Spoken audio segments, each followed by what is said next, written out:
Hello friends, రేపటి complete episode ఇప్పుడు ఈ వీడియోలో చూడండి. ఇక ప్రేమ్ టెన్షన్ పడుతూ ఇక నా చామ్ని సొంతం చేసుకోవాలి, లేకపోతే మా అమ్మ అనుకున్నట్టుగా నిషాతో 2 రోజుల్లో పెళ్లి జరిపిస్తుంది. ఆ తర్వాత నిషాతో పెళ్ళి అయిపోతే ఇక నా చామ్కి దూరంగా ఉండాల్సిన పరిస్థితి వస్తుంది. అలా అని నిషాని పెళ్లి చేసుకోలేను, నా చామ్ని నేను వదులుకోలేను. చామ్, మా అమ్మ కోసం నిన్ను దూరం పెట్టాను, అలాంటిది నిన్ను నేను వదులుకోలేను. మా అమ్మ తన పంతం, పరువు, సొసైటీ గురించి నన్ను ఒక కీలు బొమ్మలా ఆడుకుంది. అమ్మా, దయచేసి నన్ను క్షమించు. నేను చామ్ని పెళ్లి చేసుకుంటాను, అలా అని నువ్వు చెప్పిన మాట వినను అనుకుంటూ ఇక ప్రేమ్ వెంటనే చామంతికి ఫోన్ చేసి, హలో చామ్, ఎక్కడున్నావు? ఏంటి బాబు గారు, మళ్ళెందుకు ఫోన్ చేశారు? మీరు ఫోన్ చేసిన విషయం అమ్మగారికి తెలిస్తే మళ్ళీ నాకు పనిష్మెంట్ ఇస్తారు, మళ్ళీ నన్ను బాధ పెట్టాలని చూస్తున్నారా? అంటే అది చామ్, నీతో ఒక ముఖ్యమైన విషయం మాట్లాడాలి. మనిద్దరం కలిసి ఒక గుడికి వెళ్ళే వాళ్ళం కదా చామ్, ఆ గుడికి రా. ఎందుకు బాబు, ఏ విషయం గురించి? పర్సనల్ అని చెప్పాను కదా చామ్, త్వరగా రా, నీతో పనుంది. అలాగే బాబు గారు, ఇప్పుడే వస్తాను అనుకుంటూ చామంతి ఇక గుడి దగ్గరికి రాగానే ఇక ప్రేమ్ కూడా గుడికి వచ్చి, ఏంటి బాబు గారు, గుడికి రమ్మన్నారు, ఏదో ఒక విషయం చెప్పాలన్నారు, ఏంటో విషయం చెప్పండి బాబు గారు. అంటే అది చామ్, గుడికి వచ్చాం కదా, దర్శనం చేసుకున్నాక అన్ని విషయాలు చెప్తాను. సరే బాబు గారు అనుకుంటూ ఇక చామంతి దర్శనం చేసుకున్నాక ఇక దేవునికి దండం పెడుతుండగా ఇక ప్రేమ్ టెన్షన్ పడుతూ, చామ్, నన్ను క్షమించు. నీకు తెలియకుండా, నీ ప్రమేయం లేకుండా నీ మెడలో తాళి కడుతున్నాను అనుకుంటూ ఇక ప్రేమ్ వెంటనే చామంతి మెడలో తాళి కట్టగానే ఇక చామంతి తన మెడలో ఉన్న మంగళసూత్రాన్ని చూసి, ఏంటి బాబుగారు, ఎందుకు ఇలా చేశారు? అయినా నా మెడలో మీరెందుకు తాళి కట్టారు? అంటే మీరు నాకు పర్సనల్ విషయాలు చెప్తా అన్నది ఇదేనా? చూడు చామ్, నిన్ను వదులుకోలేను, అలా అని నిషాను పెళ్లి చేసుకోలేను. నా మనసులో ఉంది కేవలం నువ్వు మాత్రమే. నన్ను క్షమించు చామ్, నీకు ఎంత చెప్పినా నా మాట వినవని అందుకే ఈ గుడికి రప్పించి నీకు తెలియకుండా నీ మెడలో తాళి కట్టాను. నీకోసం ఆస్తులైనా వదులుకుంటాను, కానీ నిన్ను మాత్రం వదులుకోను. నాకు నువ్వు కావాలి చామ్, నువ్వు దూరంగా వెళ్తుంటే నేను తట్టుకోలేకపోతున్నాను అని అనేసరికి ఇక చామంతి వెంటనే ప్రేమ్ని గట్టిగా హగ్ చేసుకొని, నాకు తెలుసు బాబు గారు, మీరు నన్ను ప్రాణానికి ప్రాణంగా ప్రేమిస్తున్నారని. మీరంటే నాకు కూడా ఇష్టమే, కానీ నిషమ్మ గారితో ఎంగేజ్మెంట్ అయింది కదా, అందుకే మీ నుంచి నేను దూరంగా ఉన్నాను. చూడు చామ్, ఇక నువ్వు ఎవరికి భయపడాల్సిన అవసరం లేదు. పద, మన ఇంటికి వెళ్దాం. ఏంటి బాబుగారు, ఏం మాట్లాడుతున్నారు? అమ్మగారికి తెలిసిందనుకో, ఇక నన్ను ఇంట్లో నుంచి వెళ్ళగొడుతుంది. ఎందుకు భయపడుతున్నావు చామ్? ఇప్పుడు నీకు నేను భర్తని, నిన్ను వెళ్ళగొట్టే ధైర్యం ఎవ్వరికి లేదు. అంటే అది బాబుగారు, దయచేసి నా మాట వినండి. లేదు చామ్, పద, మన ఇంటికి వెళ్దాం అనుకుంటూ ప్రేమ్ వెంటనే ఇక ఇంటికి రాగానే ఇంతలో రమాదేవి చూసి, రే, ఏం చేశావురా? నా పరువు ప్రతిష్ట తీసావు కదరా, ఈ పని మనిషి మెడలో తాళి కట్టావారా? అవునమ్మా, నాకు నా చామ్ అంటే ఇష్టం కాబట్టి నా చామ్ మెడలో తాళి కట్టాను. రే, నీకు నిషాతో 2 రోజుల్లో పెళ్లి ఉంది కదరా, మరి నిన్ను వాళ్ళకు ఏ సమాధానం చెప్పాలి? నీకు ఆల్రెడీ నా మనసులోని మాటని చెప్పాను, కానీ నువ్వు చామ్ని పెళ్లి చేసుకోవద్దని నీ మీద ఒట్టేయించుకున్నావు. ఆ తర్వాత నువ్వు ఏది చెప్పినా నేను గుడ్డిగా విన్నాను. చివరికి చామ్ని కూడా ఇష్టం వచ్చేలా కొట్టావు, కానీ నేను మౌనంగా చూసి కూడా ఏం మాట్లాడలేకపోయాను. ఇప్పుడు చెప్తున్నానమ్మా, చామ్ నా భార్య. ఇంకోసారి నా భార్యను పని మనిషి అంటే ఊరుకోనమ్మా. రే ప్రేమ్, దాన్ని పెళ్లి చేసుకుని వచ్చినంత మాత్రాన దానికి నువ్వేమైనా భార్య అయిపోతావా? నా మాట విని దాని మెడలో ఉన్న తాళ్ళని తెంపేసేరా. నువ్వు ఎన్ని చెప్పినా నేను విననమ్మా. రే, అంటే నీ పంతం ఇంతేనారా? అవునమ్మా. ఏంటి చామంతి, నా కొడుకుని బాగానే బుట్టలో వేసుకున్నావు కదా, వాడు ఎప్పుడు నా మాటకు ఎదురు చెప్పనివాడు ఇప్పుడు ఎదురు తిరిగి మాట్లాడుతున్నాడు. నా కొడుకుకి ఏం నూరిపోసావే, ఏం మందు పెట్టావే, నీ మాటలు వినేలా చేసుకున్నావో?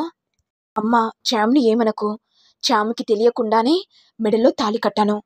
రేయ్, నువ్వు చెప్పేవన్నీ అబద్ధాలని నాకు బాగా తెలుసురా. ఈ చామంతే కదరా నిన్ను గుడికి రప్పించేలా చేసి దాని మాయమాటలతో నువ్వు దాని మెడలో తాళి కట్టావు కదరా. నాకు తెలిసే నా కొడుకును లొంగ తీసుకొని ఇక పెళ్లి చేసుకొని ఇంటికి వచ్చావు కదనే, ఈ ఆస్తిని సొంతం చేసుకోవడానికి బాగానే ట్రిక్లు చేశావు. నా కొడుకును పెళ్లి చేసుకున్నంత మాత్రాన ఈ ఇంటికి నువ్వు చిన్న కోడలువైతావా? ఎప్పటికీ ఈ ఇంటికి నిషానే నా చిన్న కోడలు. వాడికంటే బుద్ధి లేదు, నీకు కూడా బుద్ధి లేదానే? నీ స్థాయి ఎంత, మా స్థాయి ఎంత?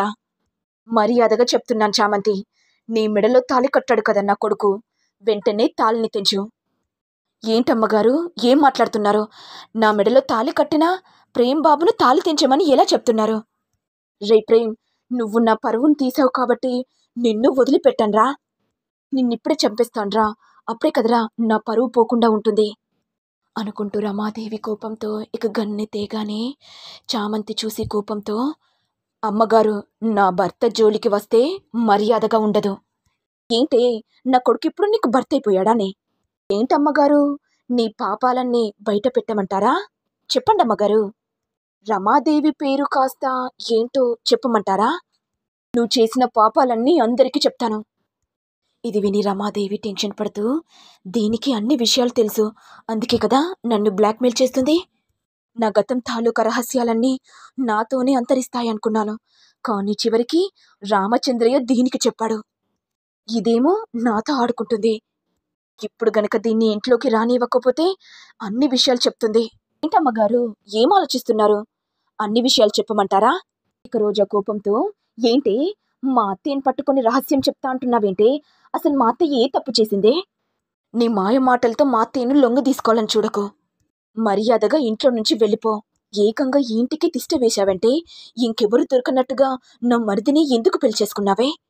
నేను ఈ ఆస్తిని అనుభవిస్తున్నాను కాబట్టి నువ్వు కూడా ఈ ఆస్తిని అనుభవించడానికి ప్రేమ్ని పెళ్లి చేసుకున్నావానే?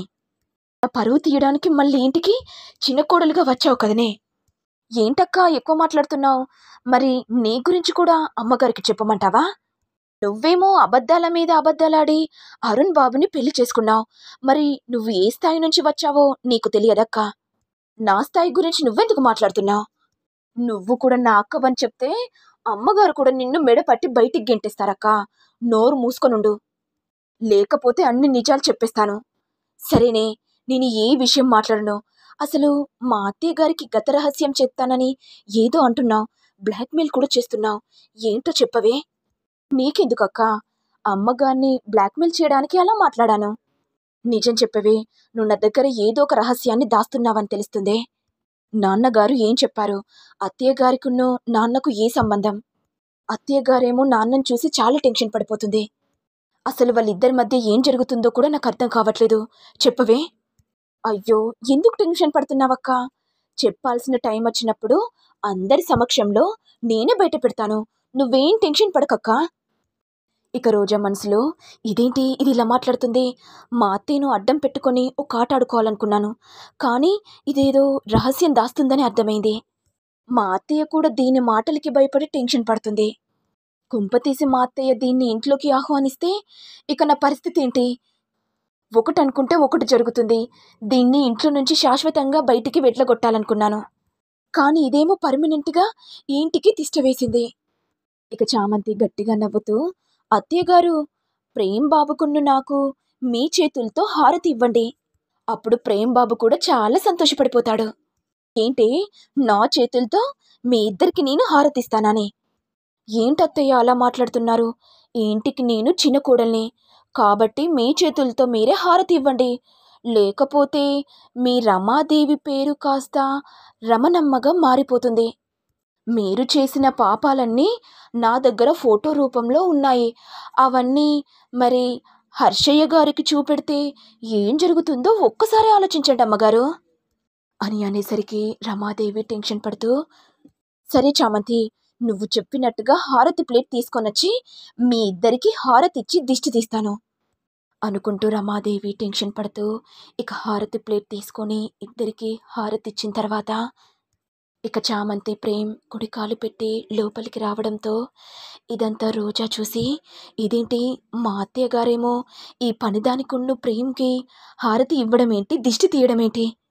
ఈ చామంతి ఏమో మా అత్తయ్యకు చెవులో ఏదో చెప్పింది. అది విన్నాక మా అత్తయ్య చాలా టెన్షన్ పడింది.